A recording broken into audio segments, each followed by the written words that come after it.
Fala galera, como vocês estão? É com muita alegria e satisfação que eu venho aqui trazer mais um vídeo. E no vídeo de hoje nós iremos fazer uma refatoração, ou melhor, eu já fiz a refatoração e eu quero trazer alguns pontos que eu acho necessário tá trazendo aqui para vocês. Bom, vamos lá, Primeiramente, refatoração do que, Matheus? Bom, esses dias para trás eu fiz uma postagem aqui no meu LinkedIn e eu falei que se alguém quiser estar participando, deixando aqui o repositório, eu ia estar fazendo uma análise e faria algumas modificações no código, ok? Então, o Matheus Guzmão, ele deixou aqui o link do repositório dele e eu achei muito bacana. Então, esta vai ser uma série, de vídeos de refatoração e o primeiro, que vai dar início a essa série será aqui do repositório do Matheus Guzmão, beleza? Aqui está o código dele, já dei um git clone aqui no projeto e eu já tenho o projeto dele aqui na minha máquina. Bom, eu tenho 19 arquivos modificados, mas já deixo adiantado que são detalhes, são pequenas coisinhas. Eu particularmente achei que é um código muito bem feito. Parabéns, Matheus, você desenvolveu um código muito bem feito, muito legível e são pequenos ajustes e algumas coisinhas eu vejo que é até mais questão de gosto mesmo e não uma questão de certo e errado, é mais uma questão de gosto mesmo. Então também não é um erro, algo grave que você fez, Pelo contrário, algumas modificações aqui é mais questão de gosto mesmo meu pessoal. Então vamos dar uma olhada aqui já começando pelo Docker Compose, Então eu vou clicar aqui no Docker Compose. A primeira coisa que eu ajustei aqui foi a porta, eu tive que ajustar a porta, porque aqui a 5432 ela já roda aqui eu já tenho o próprio Postgres instalado na 5432, então para poder subir no próprio Docker eu coloquei 5433 só para poder evitar conflito. Então isso aqui é questão minha pessoal mesmo, porém isso daqui já é um bugzinho, um probleminha que eu peguei, porque o nome do teu banco de dados na aplicação é este daqui, e aqui, pelo menos quando você fez o commit, quando eu dei o git clone, ele estava como Postgres, então teve esse pequeno ajuste para poder fazer. Um outro ajuste que eu fiz foi o seguinte, isso que eu tô falando aqui, talvez eu até esteja equivocado em algum ponto, mas acredito que não. Bom, quando você não especifica um network, a rede, se não me engano, todos esses serviços, no caso, tanto o de banco de dados quanto o do pgadmin, se não me engano, eles já sobem numa mesma rede. E essa rede que ele utiliza, é justamente essa daqui, que é a bridge, Dessa forma, acredito que então que não seria necessário esse trecho de código, entendeu? Porque por debaixo dos panos já entende que ele já faz essa configuração. Então, esses dois serviços, eles sobem numa mesma rede que utiliza esse tipo de driver aqui de conexão. Então, se não me engano, isso não se torna necessário, mas também não tem problema colocar, Pelo menos aqui na minha máquina funcionou com essa configuração e também funcionou sem ela. Então, beleza, ok. Aqui no Application Property teve algo que eu acho muito bacana, e isso daqui já considero de fato uma dica muito valiosa, que é passar um contexto do path da tua API. Então, o que eu percebi? Eu percebi que todos os seus endpoints, ele tinha ali o barra API. Então, o que eu fiz foi basicamente o seguinte, já que você quer trabalhar com esse prefixo que fala, o sufixo, se não me engano, ao final, e no início seria o prefixo, Enfim, como você queria trabalhar aqui com todos os recursos, eles tivessem ali o barra API inicialmente, eu mapeei ele aqui através dessa propriedade e dessa forma aqui no controller, por exemplo, ele já não se torna mais necessário. Por quê? Porque ele já assumiu, no caso, localmente, ele já assumiu o barra API. Então, localmente ficaria localhost 8080 barra API. Ele já vai estar com esse barra API para todas as requisições. Então, dessa forma, eu tiro aqui o API, porque ele já está com a API por causa daquela configuração, deixando então apenas o auth, por exemplo. E aqui a mesma coisa para os demais controllers, Então aqui também sai o API e eu deixo apenas aqui o paciente, ok? Beleza? Bom, e por que eu fiz este ajuste, Por que eu coloquei aqui essa propriedade? Se de hoje para amanhã o contexto aqui do seu path ele mudou, não quero trabalhar mais com C de API, eu quero que seja versão, por exemplo, e quero começar aqui com a 1. Então teu endpoint ficaria localhost 8080 barra V1, por exemplo. E só mudar aqui já vai replicar nos demais endpoints. Então você não vai precisar ir em controller por controller fazer essa modificação manual. Ou então, quero barra API mais a versão, por exemplo, sem problema. Você deixa aqui mapeado no property e todos os outros endpoints, todos os outros recursos, as controllers, irão assumir aqui este prefixo, ok? Com isso, eu precisei fazer, obviamente, um outro ajuste, que é lá na classe de configuração de filtro, tá aqui. Antes aqui tinha este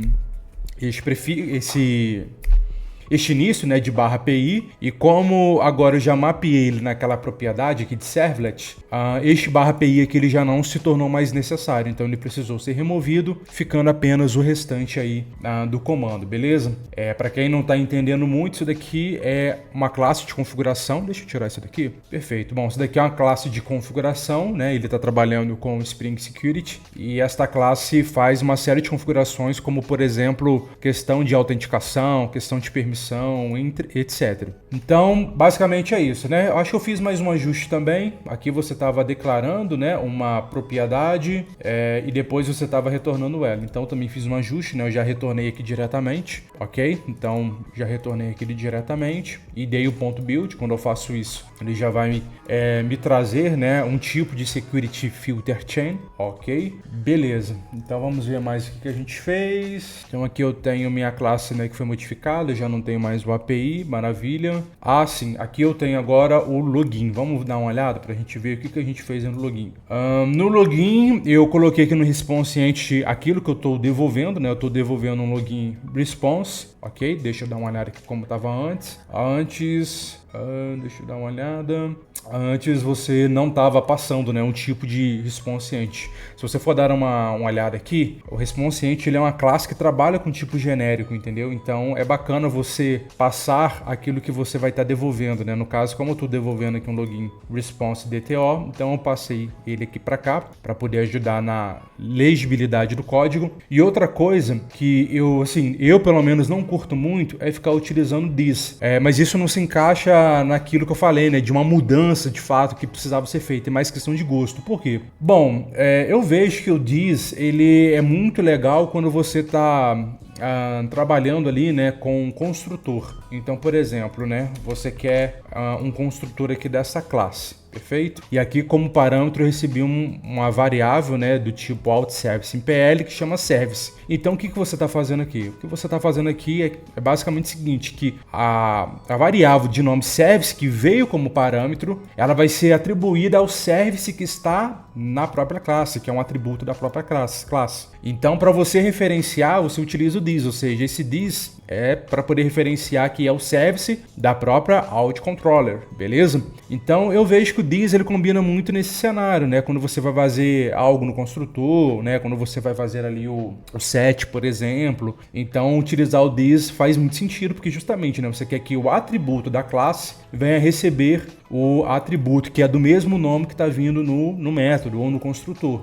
Tirando isso, eu não vejo muito sentido de ficar utilizando o this, entendeu? Porque o service aqui neste método aqui de login, ele já é o outService em PL, então eu não costumo utilizar o this. Então em outras partes do código até tem o this, eu não mexi em todas, mas é uma mudança que eu acho que vale a pena fazer, mas se você também não quiser fazer e gostar de colocar o this, sem problema nenhum mesmo, sua aplicação vai funcionar normalmente, mas eu não vejo necessidade, porque o service aqui já é o próprio atributo desta classe AuthController. Eu acho que faz sentido, acho não, né? Ele faz sentido e precisa ser utilizado quando é nesse caso aqui, que você tem um parâmetro do mesmo nome que o teu atributo aqui, aí você precisa referenciar, né? Não, quero que o this da minha classe, que se chama service, receba o service que eu estou recebendo no método. De resto, não vejo por que ficar utilizando o this para tudo, ok? Mas beleza, né? Eu fiz essa modificação. Bom, deixa eu ver mais o que eu fiz aqui. Bom, aqui no AuthController também o que eu fiz foi o seguinte, né? Eu vejo que fazer o login, deixa eu remover aqui esse objeto não estava sendo utilizado. Beleza. Eu acho que fazer o login aqui na Auth combina muito, faz muito sentido. Porém, eu não acho que faz tanto sentido a parte de poder registrar um usuário, tanto que o usuário eu arranquei daqui. Então na Auth, na AuthController, eu deixei apenas para poder logar, né? Para poder de fato se autenticar. Já a parte de cadastrar um usuário, eu quis criar a minha AuthController. Tá aqui, ó, já é uma classe toda nova, então vou abrir ela aqui. Então eu já quis criar uma AuthController, criei uma uma User Controller, criei também um User Service, E dessa forma, né, eu deixei tudo separado. Então, se você quer criar um novo usuário, você tem um recurso específico para isso, do mesmo jeito que você pode estar dando continuidade a esses recursos, né? Por exemplo, aqui você cria o usuário, mas se você precisar modificar alguma coisa, você continua fazendo as implementações, né? Um put, um path, um delete ou coisas do tipo, entendeu? Tudo mantendo aqui dentro da user controller. Que aí já não faz sentido, né? Vamos supor, modificar um usuário lá na alt controller, já não faz muito sentido. Então, acho que essa parte de registro, né, considerando que é um registro de um usuário, eu acho que faz mais sentido ter aqui essa separação, entendeu? Coloca aqui na User Controller, ok? Bom, deixa eu dar uma olhada, ver mais coisas que eu fiz.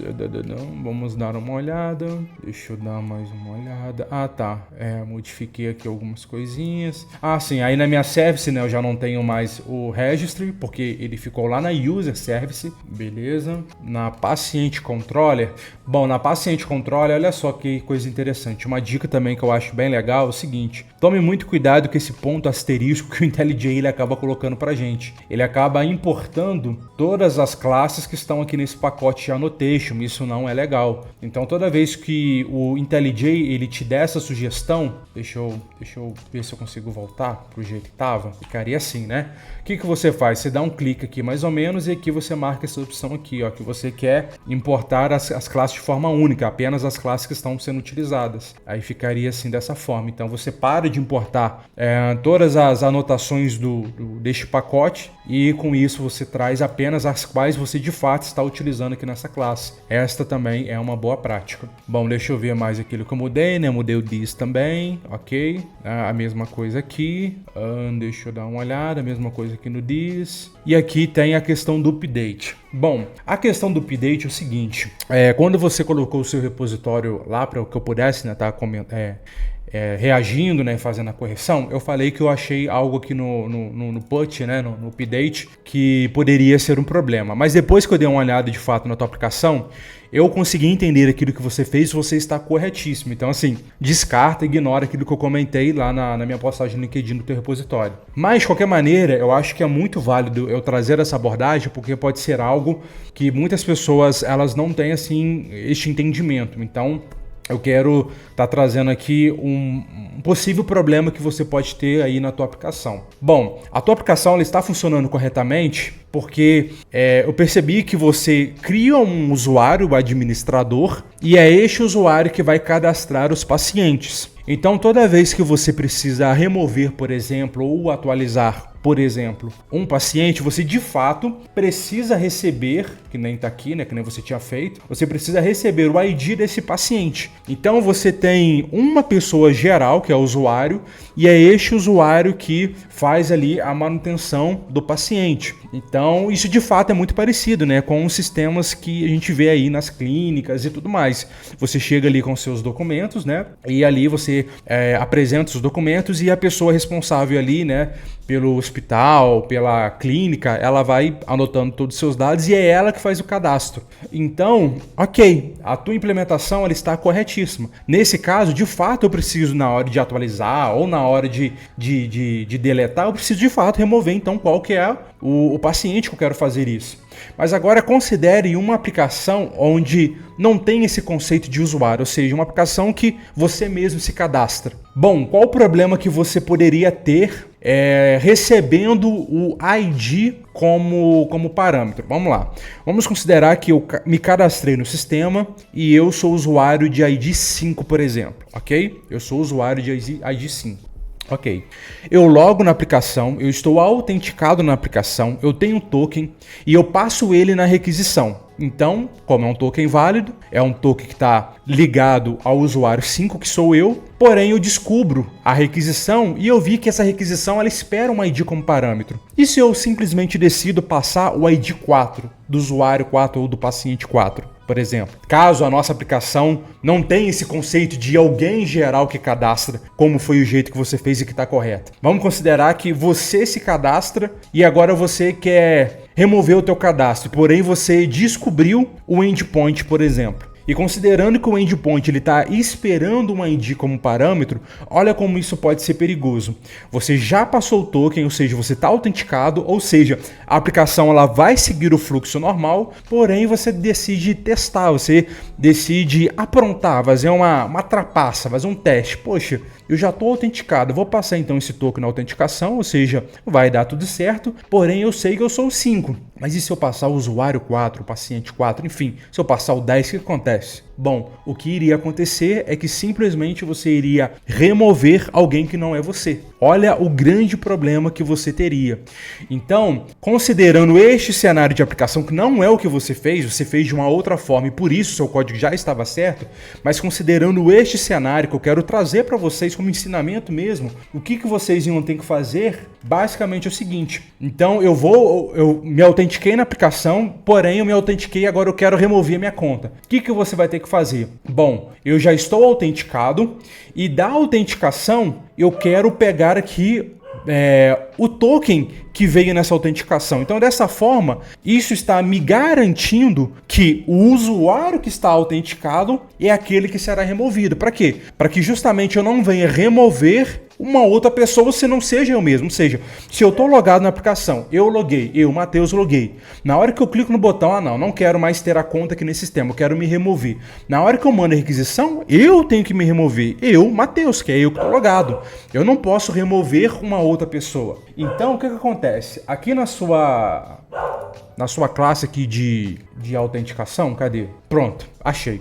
Bom, olha só, na hora que você faz a autenticação, olha que bacana, você consegue recuperar o usuário e você justamente seta este usuário aqui, neste objeto. Aí você está pegando aqui o contexto aqui da requisição e você está setando um objeto do tipo autenticação. Então, loguei, Matheus, loguei e eu sou o usuário 5, por exemplo. Então, na hora de deletar, aquilo que eu fiz foi basicamente o seguinte: eu peguei justamente este usuário que já foi recuperado pelo próprio token JWT e é com base neste usuário que eu vou fazer a deleção, que eu vou remover. Então, dessa forma, eu não teria o problema de remover uma outra pessoa, entendeu? Então, eu não preciso nem receber este usuário, este paciente no ID. Eu já recupero ele pelo próprio token. E você faz isso. Quando você utiliza aqui, né, esses métodos aqui de login e etc. Isso tudo você está recuperando do próprio token. Então, o próprio token ele já está te devolvendo uma série de informações, está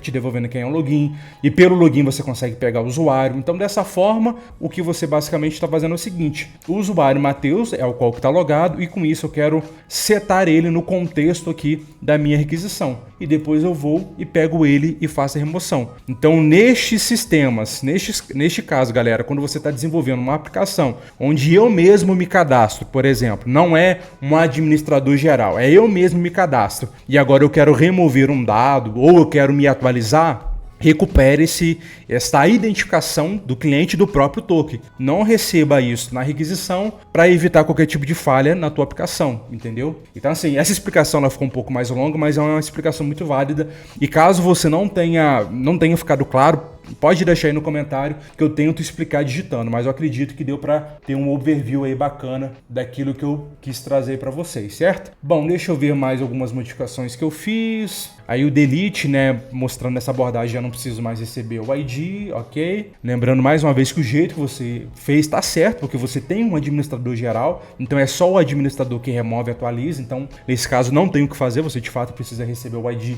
de quem precisa ser deletado ou atualizado, ok? Deixa eu verificar aqui quais outras mudanças eu fiz. Ah, sim, eu também mudei isso daqui, né, na hora de formatar o CPF. Eu já coloquei para poder receber ele direto como parâmetro. Então, agora quem chama esse método aqui já passa direto o CPF. Então, em vez de estar recebendo aqui um objeto e do objeto eu ficar pegando aqui o CPF, eu já recebo diretamente o CPF. Eu acho que fica um pouquinho mais legível assim. Deixa eu verificar. Aqui também não tinha nada no response change, eu também fiz este ajuste. Ah, tá, aqui também eu acho que é um ajuste considerável, né? Aqui no delete eu não vejo sentido, né, de colocar um response change. Acredito que a melhor abordagem mesmo, né, é simplesmente ser um void, ou seja, não vai ter retorno nenhum, e devolver aqui na requisição o código no content, né, porque não tem o que devolver, que é o 204. você já estava retornando, né, um 204, porém você estava retornando um response change. Eu não vejo o porquê disso. Eu acho que essa abordagem aqui, ela é uma abordagem um pouco aí mais coerente, ok? Eu tinha uma coisa também que eu vi aqui, que é a respeito do post. Não tá nos outros, né, mas tá aqui. Bom, outra coisa que eu gostaria de também passar aí para vocês é o seguinte. Na hora de fazer o registro, né, do jeito que estava antes, deixa eu voltar aqui na Alt Controller. Cadê o registro? Pronto, tá aqui. Você estava devolvendo um 200, né? Não é uma boa prática quando você salva algo devolver o 200, e sim o 201. E outra coisa também que é bacana você fazer é o seguinte, é você também apontar para o cabeçalho, se não me engano, é um cabeçalho chamado Location, é você apontar para onde esse recurso ele vai ficar disponível. Por exemplo, você não acabou de cadastrar aqui um usuário no endpoint /user, então além de você devolver o created, que já retorna o 201, você devolve no Location, que é um cabeçalho, como que esse usuário ele pode ser consultado. Então, basicamente, esse comando, né, ele vai entender qual que é a requisição, qual que é o caminho da requisição. Aqui no meu caso, né, seria localhost 8080, porque ele está local na minha máquina, e ele já vai juntar com /user também, ele já vai detectar que ele está dentro de um /user. Primeiro ele vai detectar aquele contexto servlet, que é o API, então ele vai identificar aquilo lá, ou seja, vai ficar localhost 8080 /API /user, e você está mandando concatenar com /id, e aqui você está passando um id. Ou seja, você está devolvendo no cabeçalho location como que aquele usuário ele pode ser consultado. Então ficaria localhost 8080 /API /user e /1, por exemplo, o ID 1, caso seja o primeiro cadastrado. Então aqui, por exemplo, você teria um getMap, certo? E este getMap ia estar recebendo aqui, né, o ID, né, como parâmetro, e com isso você ia estar fazendo um get, né, para poder estar trazendo este usuário, este paciente que foi cadastrado. Paciente não, né, que é um usuário mesmo, né? Então você consegue estar devolvendo este usuário que foi cadastrado. Então a boa prática é essa também. Sempre devolva 201 e sempre desenhe como que este recurso ele pode ser obtido, e isso sempre vai ser devolvido no cabeçalho location. Deixa eu ver aqui, ó, perfeito, ó, location aqui. Então tá aqui, location, aí ficaria dessa forma, /API /user /1, ou seja, você está devolvendo aqui os dados, né, o body que você já está fazendo antes, e aqui no headers você já está devolvendo como que este usuário 1 que foi salvo agora ele poderia ser consultado. Então também uma boa prática. Eu acho que basicamente é isso. O seu código ele tá bacana. Apesar de ter muitas linhas modificadas, não há nada grave, pelo contrário, de verdade. Gostaria até de parabenizar. No tempo que eu estava aprendendo, né, Java, que eu estava aprendendo... Cara, eu entrei na faculdade, a gente trabalhou com Java Swing, cara, que coisa pavorosa. E meu código era um garrancho, entendeu? Eu tô vendo que hoje a galera tá muito melhor do que quando eu comecei. Bom, achei essa coisinha aqui que eu acho bacana. Aqui eu tô trabalhando, né, com o if ternário. Olha só quantas linhas você tem aqui, né, neste método, e olha como que foi reduzido, transformando apenas em duas, né? Então aqui eu pego o cabeçalho authorization e aqui eu faço um if ternário. Se este cabeçalho authorization ele for nulo, já devolve nulo, era aquilo que você já estava fazendo, porém mais clean. Se não, ele faz aquilo que você também já estava fazendo, né? Ele estava removendo o beer com espaço e deixando apenas o token, né?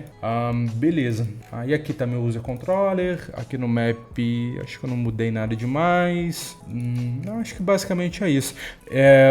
A anotação de CPF, não sei por que ficou dando erro, então estava atrapalhando os meus testes. Depois eu quero até trocar uma ideia contigo para ver como que você fez isso, porque na hora que eu mandei o meu CPF, aquela anotação lá @CPF ficou me enchendo o saco e não estava conseguindo salvar o usuário, então o paciente, na verdade, então eu acabei removendo. Depois você me fala como que você conseguiu fazer, mas basicamente é isso, né? E aqui minha user service, né? Porque como eu falei, né, eu separei o usuário na controller e também fiz um service exclusivo aqui para ele. Então aqui eu tenho para salvar. Depois se eu faço aquele get, né, do usuário, jogo lá na controller, depois jogo ele aqui também, né, um find by ID, por exemplo, e tudo separadinho. Mas basicamente é isso. Gostei muito do seu código. Não sei se você já está empregado na área, mas se não estiver, acredito que em breve você vai conseguir, porque de fato o teu projeto ele ficou aí muito legal. Te desejo todo o sucesso do mundo. Obrigado aí por ter colocado, né, o teu projeto aí à disposição, né, para que eu pudesse estar gravando esse vídeo. Um grande abraço, sucesso, e eu vejo vocês aí no próximo vídeo. Lembrando, quem viu até o final, deixa o like, compartilha, dá aquela moral. E se você tem um desejo de aprender microserviços, né, com mensageria, com comunicação assíncrona, aprender RabbitMQ, adquira o meu curso, tá aqui na descrição. E se não tiver com um cupom de desconto, me chama no privado, me chama lá no LinkedIn, te respondo rapidinho e eu arrumo um cupom de desconto para você, beleza? Valeu, galera, um grande abraço, vejo vocês no próximo vídeo.